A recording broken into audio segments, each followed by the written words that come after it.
नमस्कार दोस्तों, सबसे पहले मैं आपका अपने चैनल पे बहुत बहुत स्वागत करना चाहूँगी। दोस्तों यहाँ पे आज हम लोग पढ़ने वाले हैं कुछ प्रमुख राशियों के बारे में और मात्रक संबंधी चीज़ों के बारे में। देखिए, ये एक ऐसा टॉपिक है जिससे आप किसी भी एग्ज़ाम में बैठ जाइए, इससे प्रश्न आपका ज़रूर पूछा जाता है। ठीक है दोस्तों, इसका PDF मैं आपको टेलीग्राम ग्रुप पे प्रोवाइड करा दूँगी और अगर आप एंड तक देखते हैं पूरा वीडियो तो आपको सारी चीज़ें इनसे संबंधित समझ में आ जाएंगी कि क्या एक्चुअली यूनिट में हम लोग को क्या क्या चीज़ें पता होनी चाहिए, किस तरीके से हम लोग अपनी जो यूनिट होती है, जो डिराइव्ड यूनिट होती है, वो कैसे निकाल सकते हैं। ठीक है, और बेसिक यूनिट क्या क्या है उनके बारे में देखते हैं। चलिए स्टार्ट करते हैं दोस्तों। भौतिक राशियाँ क्या होती हैं? Physical quantities. ठीक है, देखिए दुनिया में जो भी चीज़ हम लोग जिसको भी हम लोग माप सकते हैं, जिसका मेजरमेंट कर सकते हैं, वो क्या कहलाता है? आपका भौतिक राशि यानी कि फिजिकल क्वांटिटी।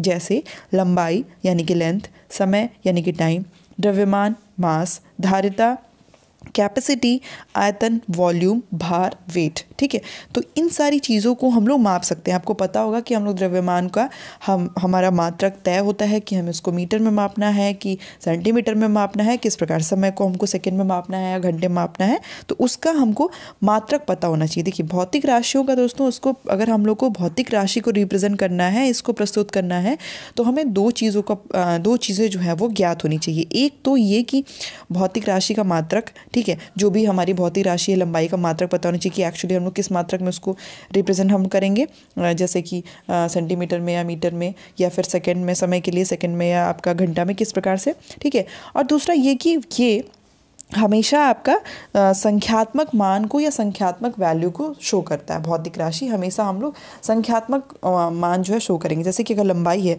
तो 3 सेंटीमीटर, 4 सेंटीमीटर, 10 सेंटीमीटर, ऐसे उसको रिप्रेजेंट कर लेते हैं। ठीक है, अब देखिए दोस्तों, भौतिक राशि में भी आपकी दो प्रकार की राशियाँ आती हैं, अदिश भौतिक राशि और सदिश भौतिक राशि।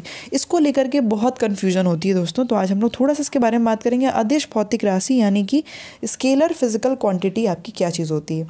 तो दोस्तों स्केलर फिजिकल क्वांटिटी ये एक आपकी ऐसी भौतिक राशि होती है, अदिश राशि आपकी ऐसी भौतिक राशि होती है जिसको व्यक्त करने के लिए हमें डायरेक्शन बताने की ज़रूरत नहीं पड़ती है, केवल हमको क्वांटिटी यानी कि उसका परिमाण ज्ञात होना चाहिए। ठीक है, हमें सिर्फ उसका क्या पता होना चाहिए? परिमाण ज्ञात होना चाहिए। डायरेक्शन बताने की ज़रूरत इसमें आपको नहीं पड़ेगी। अब जैसे मान लीजिए द्रव्यमान को ही ले लीजिए, तो द्रव्यमान में हमें किसी भी चीज़ का द्रव्यमान या मास अगर हमको किसी भी चीज़ का बताना है तो हमको उसकी क्वांटिटी पता होनी चाहिए। डायरेक्शन तो हमसे उससे मतलब नहीं है किस डायरेक्शन में है, क्या है। डेंसिटी घनत्व बताना है, उसके लिए भी यही चाहिए हमें। चाल यानी कि स्पीड के लिए भी हमें डायरेक्शन डिपेंड नहीं करेगा, हमेशा हमारा उसका क्वांटिटी जो है डिपेंड करेगा, परिमाण उसका डिपेंड करेगा। ठीक है, तो परिमाण ही इस अदिश राशि को जानने के लिए परिमाण ही पर्याप्त होता है। ठीक है, अब हम लोग आते हैं सदिश भौतिक राशि में। तो दोस्तों इसको हम लोग वेक्टर फिजिकल क्वांटिटी भी कहते हैं, और ये हमारा ऐसा भौतिक राशि होता है जिसमें हमको परिमाण भी चाहिए और हमको डायरेक्शन भी चाहिए। परिमाण के साथ साथ डायरेक्शन की भी आवश्यकता हमें पड़ती है। ठीक है, तो ये हमारा क्या कहलाता है? सदिश भौतिक राशि कहलाता है, जिसको हम लोग वेक्टर फिजिकल क्वांटिटी भी कहते हैं। जैसे आपको एग्जाम्पल यहाँ पे दिख रहा है, विस्थापन हो गया, वेग हो गया, त्वरण यानी कि एक्सेलरेशन, बल, संवेग, ये सारी चीज़ें जानने के लिए हमको दोस्तों दोनों चीज़ों की ज़रूरत पड़ेगी। हमको डायरेक्शन भी जानना है और हमें परिमाण भी जानना पड़ेगा। ठीक है, जैसे अगर मान लीजिए हम लोग अगर एग्जाम्पल में अगर वेग लेते हैं दोस्तों, तो वेग में हमको विस्थापन चाहिए, विस्थापन के लिए हमें डायरेक्शन जानना पड़ेगा। ठीक है, और हमें साथ ही साथ समय भी चाहिए। तो वेग, इसका आपको फॉर्मूला पता होगा, v=d/t होता है, तो उसको हमको विस्थापन और समय दोनों चीज़ें चाहिए होती है। जैसे मान लीजिए किसी भी वस्तु का विस्थापन अगर मान लीजिए 100 मीटर है, ठीक है, तो अब दोस्तों उसको हम लोग कैसे रिप्रेजेंट कर सकते हैं? अगर कोई वस्तु है उसका विस्थापन पूर्व दिशा में 100 मीटर है, अगर हम लोग ऐसे लिखते हैं और एरो लगाते हैं, उसके बाद हम लोग ऐसे रिप्रेजेंट कर सकते हैं उसको। ठीक है, तो ये चीज़ें हैं थोड़ी सी इसमें। तो सदिश भौतिक राशि में हमें दोनों चीज़ों की ज़रूरत पड़ती है। अब दोस्तों हम लोग थोड़ा सा देख लेते हैं मूल राशि के बारे में। ठीक है, तो मूल राशि में हमारा क्या आता है? Fundamental quantities. ठीक है, फंडामेंटल क्वांटिटीज़ में क्या होता है दोस्तों? ये आपकी एक ऐसी भौतिक राशि होती है जो पूर्ण रूप से स्वतंत्र होती है। ठीक है, इसको हमको कभी भी रिप्रेजेंट करने के लिए किसी दूसरी राशि का ज़रूरत नहीं पड़ेगा। जैसे मूल राशि का एक मात्रक जो है तय होता है। जैसे अब हम लोग जैसे यहाँ पे देख लेते हैं जैसे कि आपका लंबाई है, लंबाई के लिए लंबाई जो एक मूल राशि है इसका मात्रक मीटर होता है। समय, अब हम लोग उसको रिप्रेजेंट कैसे करते हैं, एम से रिप्रेजेंट, स्मॉल एम से हमेशा रिप्रेजेंट करते हैं। समय, अगर हम लोग समय के बारे में, टाइम के बारे में जानना चाहेंगे तो उसका मात्रक हम लोग सेकेंड, उसका सबसे छोटा मात्रक क्या होता है, सेकेंड ही होता है, और उसको हम लोग एस से रिप्रेजेंट करते हैं। द्रव्यमान यानी कि मास हो गया, उसको हम लोग किलोग्राम से रिप्रेजेंट करते हैं, ठीक है। और हमारा इसका जो संकेत होता है उसको हम लोग कैसे लिखते हैं, केजी के हिसाब से लिखते हैं। ताप यानी कि टेम्परेचर को हम लोग केल्विन से रिप्रेजेंट करते हैं, के लिखते हैं। विद्युत धारा, इलेक्ट्रिक करंट को हम लोग एम्पियर से लिखते हैं, इसका मात्रक एम्पियर है और संकेत इसका ए हो जाता है। ज्योति तीव्रता यानी कि ल्यूमिनस इंटेंसिटी, कैंडेला, इसका मात्रक है और इसको हम लोग सीडी से रिप्रेजेंट करते हैं। पदार्थ की मात्रा अगर हमें बतानी, किसी भी अमाउंट ऑफ सब्सटेंस अगर हमको बताना है तो हम उसको मोल से रिप्रेजेंट करेंगे, संकेत उसका मोल हो जाएगा। समतल कोण अगर हमको बताना है तो हम लोग उसको रेडियन से रिप्रेजेंट करेंगे, ठीक है। और घन कोण अगर हमें बताना है तो हम लोग स्टेरेडियन से रिप्रेजेंट करेंगे। तो दोस्तों ये आपकी कुछ ऐसी राशियां हैं, कुछ ऐसी मूल राशियां हैं, फंडामेंटल राशियां हैं जो आपको पूरा याद होना चाहिए, इसको आप लोग याद कर लीजिएगा, ठीक है। इसका पीडीएफ जैसे कि मैंने आपको बताया टेलीग्राम पे आपको मिल जाएगा, वहां से ले लीजिएगा, ठीक है। अब हम लोग आते हैं दोस्तों व्युत्पन्न राशि में। अब व्युत्पन्न राशि क्या चीज़ होती है दोस्तों, इसको हम लोग डिराइव्ड यूनिट भी कहते हैं, ठीक है। डिराइव्ड यूनिट क्या होता है दोस्तों, ये आपकी ऐसी फिजिकल क्वांटिटी होती है, आपकी ऐसी भौतिक राशि होती है जो हमेशा मूल राशि के हिसाब से ही हम लोग उसको निकाल सकते हैं, ठीक है।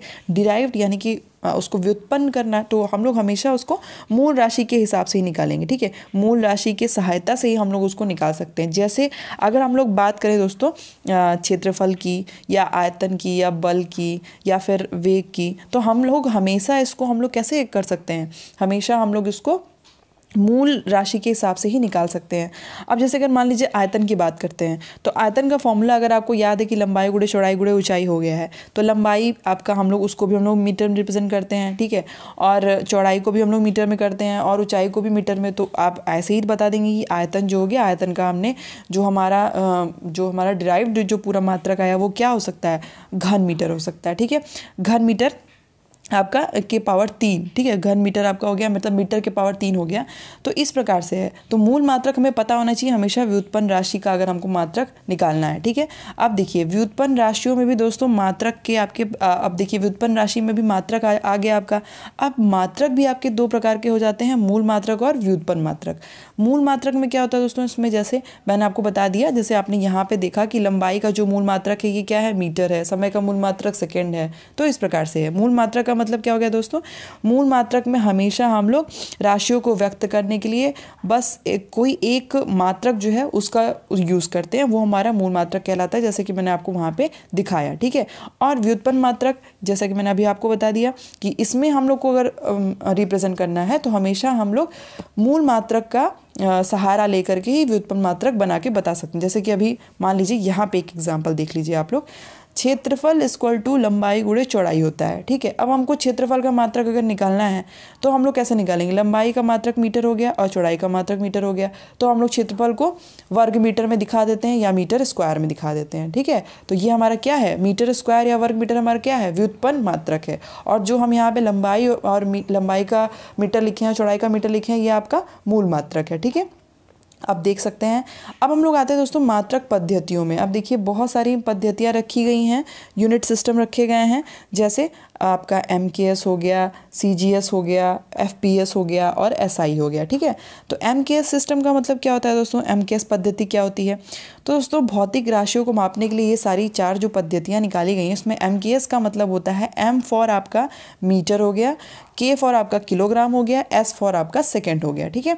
तो इसमें हम लोग लंबाई का मात्रक मीटर बताते हैं, ठीक है। लंबाई का मुख्य मात्रक क्या बताते हैं, मीटर। द्रव्यमान का मुख्य मात्रक किलोग्राम और समय का मुख्य मात्रक हम लोग इसमें सेकंड बताते हैं।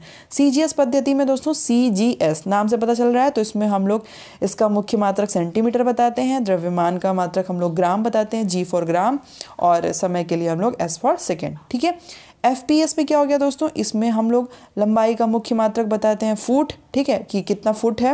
और अगर FPS के हिसाब से देखा जाए तो द्रव्यमान को हम लोग पौंड में, P फॉर पौंड और S फॉर सेकेंड, ठीक है।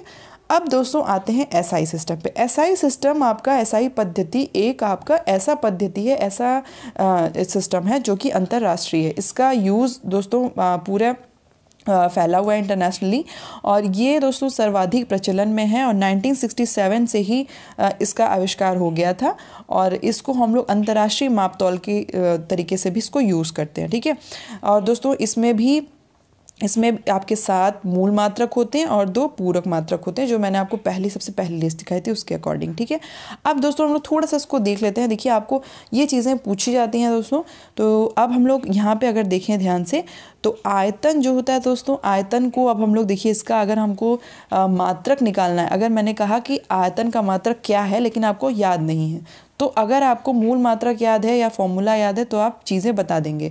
अब जैसे मैंने कहा आयतन का आपको मात्रक बताना है, तो आपको पता हो जाना चाहिए आयतन का जो फॉर्मूला है वो क्या होता है, लंबाई गुणे चौड़ाई गुणे ऊंचाई। अब लंबाई का मात्रक मीटर हो गया, चौड़ाई का मीटर हो गया, ऊंचाई का मीटर हो गया, तो हम लोग इसको घन मीटर के हिसाब से लिख देंगे, मीटर के पावर 3। ठीक है, चाल के लिए हम लोग क्या करेंगे दोस्तों, दूरी अपॉन समय, तो दूरी बट्टे समय, अगर हमको पता है चाल का फॉर्मूला दूरी अपॉन समय है, तो दूरी को हम लोग मीटर में रिप्रेजेंट करते हैं, समय को सेकंड में रिप्रेजेंट करते हैं, तो ये आपका हो गया मीटर पर सेकंड। अब घनत्व का फॉर्मूला आपका होता है द्रव्यमान अपॉन आयतन। द्रव्यमान के लिए हम लोग दोस्तों, मैंने आपको बताया था कि किलोग्राम यूज़ करते हैं, तो द्रव्यमान आपका किलोग्राम हो गया। अब आयतन आपने अभी ऊपर निकाल लिया, तो इसका घन मीटर हो गया। ठीक है, तो किलोग्राम अपॉन घन मीटर हो गया। ठीक है, फॉर्मूला के हिसाब से, तो ये आपका इसका जो मात्रक बनेगा वो क्या होगा, तो इसका मात्रक बनेगा किलोग्राम घन मीटर। ठीक है, उसके बाद त्वरण पे आ जाते हैं, तो त्वरण का फॉर्मूला होता है वेग परिवर्तन अपॉन समय। तो वेग परिवर्तन हम लोग मीटर पर सेकंड के हिसाब से दिखाएंगे, और समय हम लोग सेकंड के हिसाब से दिखाएंगे, तो ये मीटर पर सेकंड स्क्वायर हो जाएगा।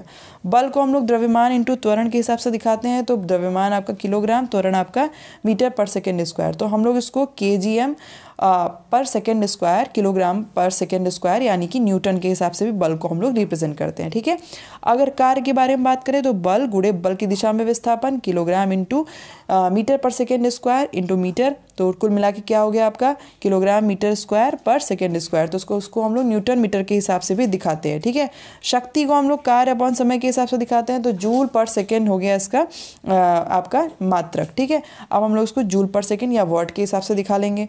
आवेग आपका बल इंटू समय अंतराल, फिर न्यूटन, इसको हम लोग न्यूटन इंटू सेकेंड के हिसाब से, तो न्यूटन सेकेंड आपका इसका मात्रक बन गया। अब हम लोग संवेग पे देख लें, तो द्रव्यमान इंटू वेग, द्रव्यमान हम लोग किलोग्राम से रिप्रेजेंट करते हैं, वेग हम लोग मीटर पर सेकेंड से, तो इसका आपका मात्रक निकल गया। ठीक है, दाब में भी ये चीज़ हो गया, बल अपॉन क्षेत्रफल, तो ये आपका न्यूटन पर मीटर स्क्वायर हो गया, तो दाब को हम लोग न्यूटन पर मीटर स्क्वायर के हिसाब से रिप्रेजेंट कर लेते हैं। ठीक है, तो पूरी चीज़ें दोस्तों, इससे आपको मात्रक का पूरा कॉन्सेप्ट समझ में आ गया होगा। तो दोस्तों, आपको अगर पूरा वीडियो पसंद आया होगा तो प्लीज़ चैनल को सब्सक्राइब करिएगा, साथ ही साथ बेल आइकॉन प्रेस करेंगे, तो आपको डेली आपको इस प्रकार के अच्छे लेसन्स मिलते रहेंगे, और करंट अफेयर आपको पूरी तरीके से अलग से उसका भी वीडियो मिल रहा है। ठीक है, तो चलिए दोस्तों, मिलते हैं अपने नेक्स्ट वीडियो में, तब तक के आपके एग्ज़ाम के लिए all the best and thanks for watching.